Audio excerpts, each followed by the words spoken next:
What's up, everybody? So today I'm going to show you how to create your own customizable link tree for your Instagram. And this is not using Linktree. This is actually using a free app slash plugin on your WordPress site called Elementor.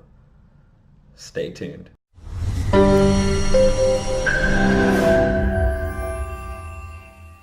All right, so we are inside. So this is actually what the interface of the Elementor plugin looks like on WordPress. So as you can see here, there are a bunch of little options where you can do. This is a fantastic plugin. But what we're going to be dealing with is buttons. So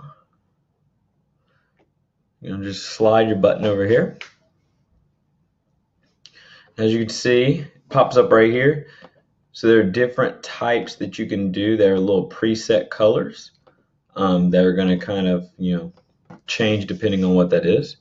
So I'm just going to go ahead and click here. And let's say you want to have your Instagram users go to your Facebook. So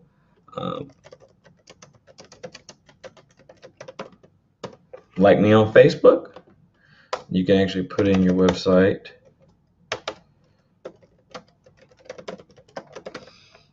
So I'm going to do, so this is my fan page.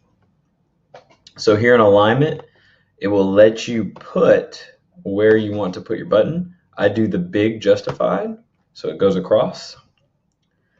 I like to make these big or small depending on how many I'm going to put on the page. Usually for Instagram, I usually only do 4 or 5 buttons.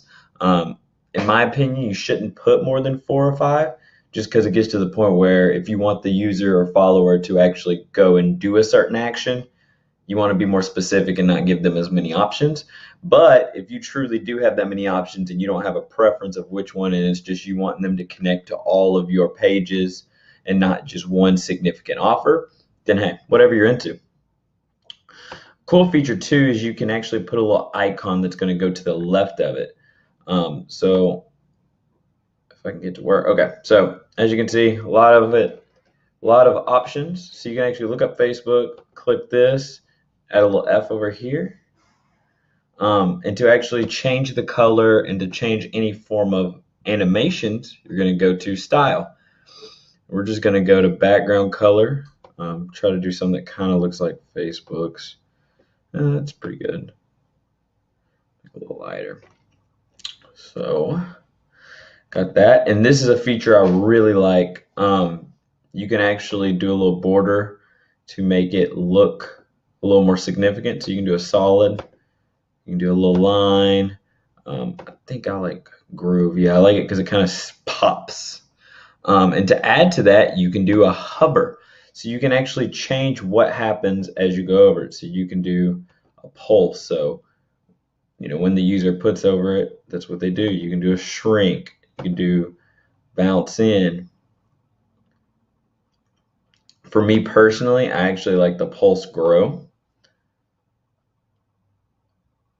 And so there you have it. So you can actually start adding your buttons on here. And then there's even advanced, where you get to the point of actually putting in different custom CSSs and different background images within here. So now I'm going to show you what it looks like when I completely wrap this up. All right, so now we are on my Instagram page.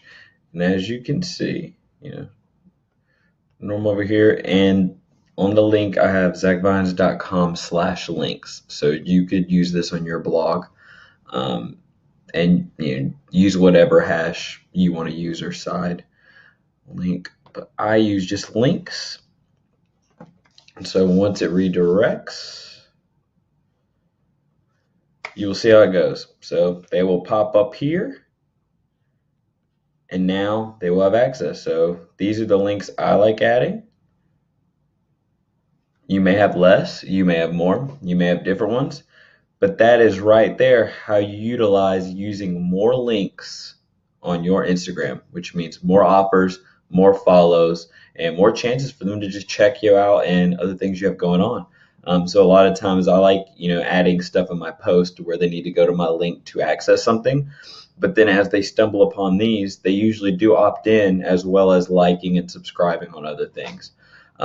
So that's a pro tip. If you got value from this, I would love if you would like and comment how you felt and how you can utilize this either in your business or personal brand, influencer, whatever. So yeah, I hope you have a great day. See you next time.